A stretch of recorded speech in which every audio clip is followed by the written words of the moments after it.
Ask मुफ्ती मुजीब रहमान। अच्छा, हे असांजे माशरे में तमामु घणो अथव। सिज ग्रहण थिए या चंड ग्रहण थिए त असांजे माशरे में इहा ॻाल्हि मशहूरु आहे त औरत खे साईं जेको हमल आहे न, इन जो ॿारु जीअं पैदा थींदो पोइ या इन जो हथु टेढ़ो हूंदो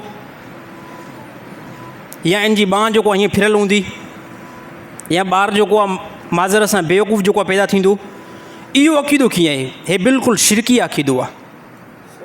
इस्लाम इन जी कंहिं क़िस्म जो कोई बि हद न आहे बयानु कई। चंड ग्रहण थिए या सिज ग्रहण थिए, इन सां कंहिं बि औरत जे हमल खे नुक़सानु न आहे थींदो। ॻाल्हि क्लियर आहे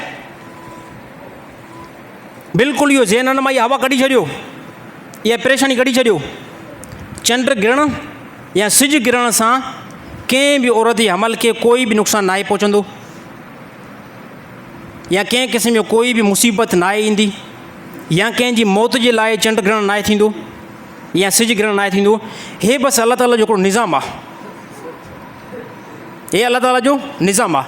रसूलुल्लाह सल्लल्लाहु अलैहि वसल्लम ज़माने जे अंदरि इहा हालत पेश आई त चंड बि ग्रहण थियो ऐं सिज जो ग्रहण बि थियो। रसूलुल्लाह सल्लल्लाहु अलैहि वसल्लम कुझु अमल कया। अल्लाह जे नबी हुकुम ॾिनो साहिबनि खे त इस्तग़फ़ार तौबा कयो। ऐं रसूलुल्लाह सल्लल्लाहु अलैहि वसल्लम पाण घर खां निकिरी करे मस्जिद में आया ऐं साहिबनि ॾिठो त नबी सल्लल्लाहु अलैहि वसल्लम 2 रकातूं जेको आहे नमाज़ पढ़ियूं।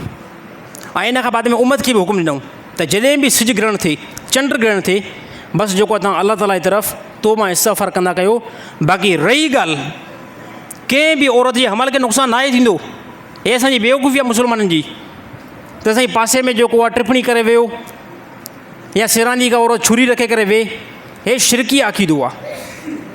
इस्लाम कंहिं क़िस्म जी कोई बि अहिड़ी ख़बर न आहे ॾिनी। बाक़ी हे चंड ग्रहण या सिज ग्रहण थींदो छा करे? इहो हीअं आहे त जॾहिं बि सिज ऐं चंड जे दरमियान ज़मीन अची वेंदी आहे, सिज ऐं चंड जे दरमियान जेकॾहिं ज़मीन अची वेंदी आहे न, पोइ चंड ग्रहण थींदो आहे। बल्कि मां तव्हांखे आसान जो मतिलबु ॿुधायां त हे असांजी जेकी काइनात आहे, इन में काइनात में असांजी ज़मीन ऐं चंड ऐं अहिड़ी तरह सिज ऐं सिज सां गॾु तक़रीबन 7-8 जेको आहे क़रीब ॿिया प्लेनेट आहिनि जेके तवाफ़ बिल्कुलु कंदा आहिनि ऐं गोल फिरंदा रहंदा आहिनि। पोइ इन गोल फिरण में कॾहिं कॾहिं सिज ऐं चंड जे दरमियान ज़मीन विच में अची वेंदी आहे। ज़मीन इहा विच में अची वेंदी आहे, जंहिंजे करे चंड ग्रहण थींदो आहे, चंड जी रोशनी ज़ाइल थी वेंदी आहे। हे अल्लाह ताला जो निज़ाम आहे जेको हले थो। वरी कॾहिं कॾहिं हीअं थींदो आहे त सिज ऐं ज़मीन जे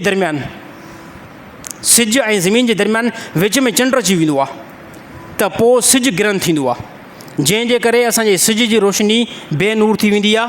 छाजे करे बेनूर थी वेंदी आहे?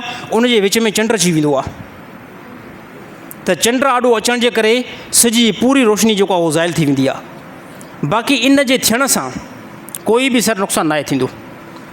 भई हाणे बि चंड ग्रहण थियो त मां ॾे अलाए केतिरियूं फ़ोनूं आयूं, सही असांजी घरवारी हमल आहे, उहो परेशान थी वई आहे त हमल खे कुझु नुक़सानु न थींदो या थींदो। अड़े ख़ुदा जा बंदा, हे टिप्पणी जेको पासे में करे वियो था या अहिड़ी छुरी जेको आहे सिरानी करे वियो था या अहिड़ी तरह ख़ुदि चंड पाण छो न हुजे या सिज पाण छो न हुजे, हे कहिड़े क़िस्म जो असांखे नुक़सानु ईंदा यार?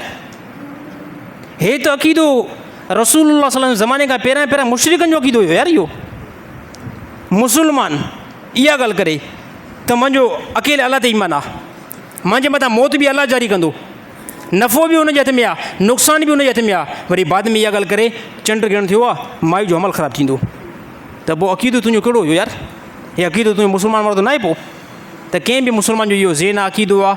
औरतुनि जे ज़हन में इहे ॻाल्हियूं अचनि थियूं, तौबा इस्तग़फ़ार करण जी कोशिशि कनि ऐं ॿीहर अहिड़ो कोई बि जेको आहे ख़तरनाक ख़बर जेको आहे पंहिंजे ज़हन में न रखनि। अल्लाह ताला आफ़ियत जो मामिलो था फ़रमाए।